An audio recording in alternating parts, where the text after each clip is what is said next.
اٹھا لیے گئے اور تقدیر کے صحیفے خشک ہو گئے۔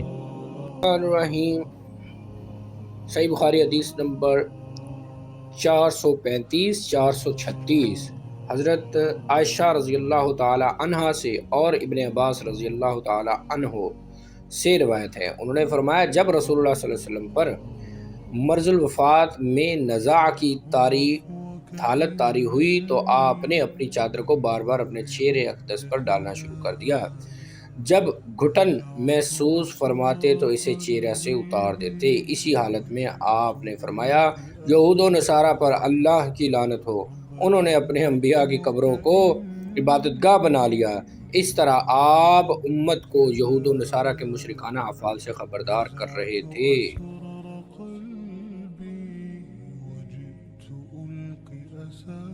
سے مدد نہیں مانگ سکتے، یعنی یہ کہہ رہا ہے کہ ہم زندہ انسانوں سے تو مدد مانگ سکتے ہیں، لیکن جو انتقال کر گئے اولیاء اور انبیاء ان سے مدد نہیں مانگ سکتے، غیب میں مدد نہیں مانگ سکتے۔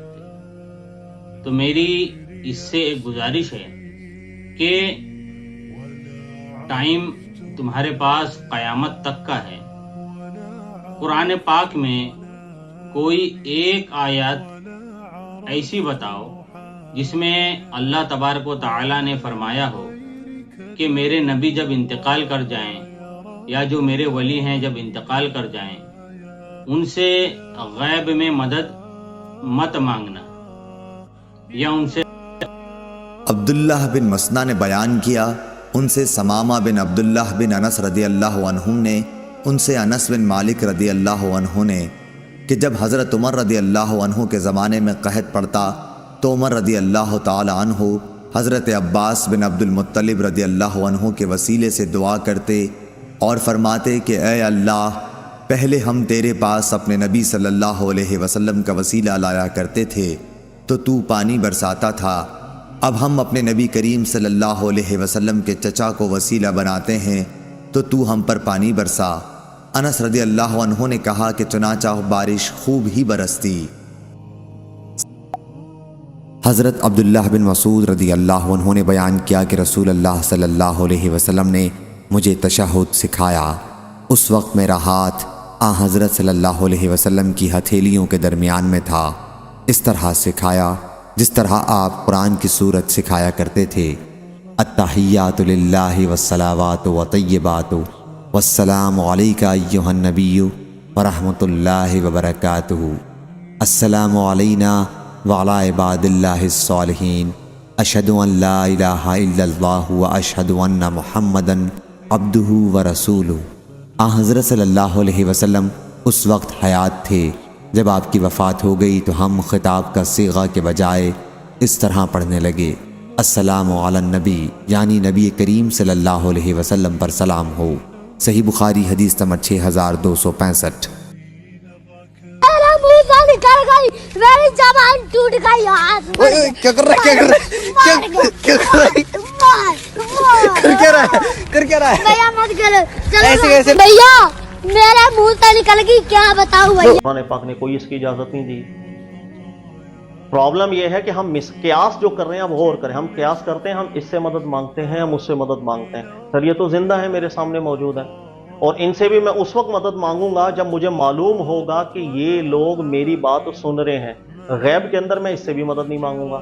مثال کے طور پر یہ بندہ بھی اپنے گھر میں موجود ہو اور اس سے بات کرنے کا کوئی دنیاوی سبب میرے پاس موجود نہ ہو، تو میں کیسے گھر بیٹھے مدد مانگتا ہوں کہ یار زین بھائی گھر پہ بیٹھے میں بول رہا ہوں زین بھائی ذرا وہ ایزی لوڈ کر دو میرے کو 500 روپیہ، کیوں؟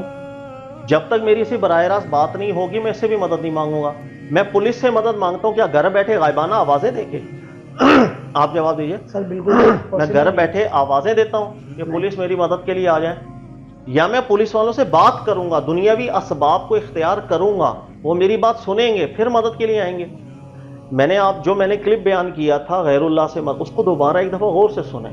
میں نے اس میں بتایا تھا کہ مانگنا ایک ہوتا ہے، مانگنا ایک ہوتا ہے، ہر وہ مانگنا جو دعا بن جائے، یہ عبادت ہو جاتی ہے۔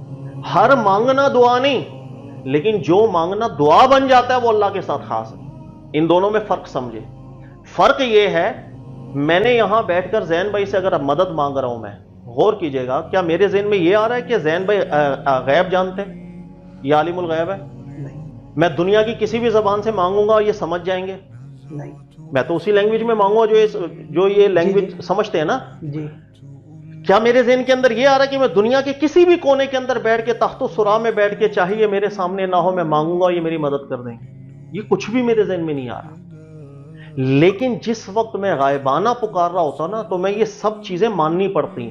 میں ایک بند کمرے کے اندر بیٹھ کر اگر کہ دنیا کے کسی بھی کونے کے غار میں بیٹھ کے وہاں سے میں زین بھائی کو مدد کے لیے اگر بلانا شروع کر دوں اور میں اپنا یہ نظریہ رکھوں کہ زین بھائی میری مدد بھی کریں گے، اب میں کتنی چیزوں کو اپنے دیکھو نظریات شامل کر رہا ہوں. نمبر ایک، میں یہ مان رہا ہوں کہ زین صاحب عالم الغیب بھی ہیں، کہ وہ دنیا کے کہیں کنارے پر ہوں، میں جہاں سے بھی پکاروں گا وہ سن رہے ہوں گے، میں جس لینگویج میں پکاروں گا یہ سن رہے ہوں گے، میں جس کیفیت میں پکاروں گا یہ سن رہے ہوں گے، اور اتنی دور سے میری مدد کرنے پر قادر بھی ہوں گے، اور یہ غائبانہ اپنی جگہ پہ بیٹھے بیٹھے میرا مسئلہ بھی حل کر دیں گے.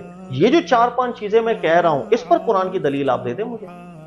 لا یخفا علیہ شیء فی الارض ولا فی السماء، زمین اور آسمان کی کوئی چیز اس سے مخفی نہیں ہے، میں اس سے مانگ رہا ہوں. اچھا، کیا میں جس زبان میں مانگوں گا میں دل میں مانگوں؟ انہ علیم بذات الصدور، اللہ نے کہا وہ دلوں کے حال بھی جانتا ہے. اچھا، میں دنیا کے کسی کونے میں چلا جاؤں، آسمانوں میں چلا جاؤں، اللہ نے فرمایا نحن اقرب الیہ من حبل الورید، ہم بہت قریب تمہارے ہیں. میں تو اس سے مانگ رہا ہوں جس کی اللہ تعالیٰ نے یہ تمام اوصاف ذکر کی. یہ اوصاف کسی اور کے ہیں تو میں اس سے مانگ لوں گا. آپ بتا دیں کس کے، قرآن نے کس کے اوصاف بیان کیے؟ سر روایتوں کو کہ جو اس کے مطابقت میں ہے میں وہ روایتیں قبول کرتا ہوں، ورنہ نہیں. میں غلط بات کر رہا ہوں یا ٹھیک ہے. قرآن پاک سے اصل کیا ملتی ہے؟ پورا قرآن پاک آپ پڑھ لیں، اللہ تعالیٰ نے ایک جگہ پر بھی یہ بات ذکر کی ہے کہ جس بندے کو جو انتقال کر رہا ہے اور انتقال کرنے کے بعد وہ عالم برزخ میں ہو، نہ جانے کس حال میں، انعام میں ہو یا نہ ہو، اللہ تعالیٰ نے اس کو یہ طاقتیں دی ہیں کہ اب وہ عالم برزخ میں رہ کے دنیا والوں کے مسائل حل کر رہا ہے. اس بات کی اب میں کچھ پڑھ رہا ہوں، اس کو سنیے گا اور غور سے سنیے گا. میں ذکر کر رہے ہیں کہ رسولوں کے ساتھ ایک شخص تھے جو صحابی تھے، اس وقت کے بڑے اعلیٰ مقام تھے، اور وہ انتقال کر گئے، اور انتقال کرنے کے بعد برزخ کے اندر اللہ نے انہیں جنت میں داخل کیا. اس پر انعام بھی ہو رہا ہے، اکرام بھی ہو رہا ہے. یہ سورہ یاسین کی شروع کی 23ویں سپارے کی شروع کی آیت ہے. اب غور کیجئے گا، اللہ نے فرمایا قیل ادخل الجنہ، اللہ نے اس نیک انسان کو نوازا، جا جنت میں جا. یہ عالم برزخ کی بات ہو رہی ہے. قیل ادخل الجنہ قال، اس نے بندے نے اللہ کی بارگاہ میں عرض کی یا لیت قومی یعلمون بما غفر علی ربی وجعلنی من المکرمین، اے اللہ کاش میری قوم کو پتہ چل جائے کسی طرح کہ مرنے کے بعد تو نے مجھے کتنی عزت سے نوازا اور کتنے انعام و اکرام میں رکھ دیا. جس بندے کی بات چل رہی ہے سر وہ انعام و اکرام میں ہے عالم برزخ میں، وہاں پر وہ اللہ سے عرض کر رہا ہے اے اللہ کاش میری قوم والوں کو صرف اتنا پتا چل جائے کہ میں کس حالت میں ہوں ابھی. ایک شہداء کے متعلق سر وہ تو قرآن سے کوئی پہلے اصل آپ کے ذہن میں آ رہی ہے تو وہ بتا. سر تو شہید کو تو زندہ قرار دیا تو سر اللہ نے نصب بھی تو کیا وانتم لا تشعرون، کیا مطلب ہے اس کا؟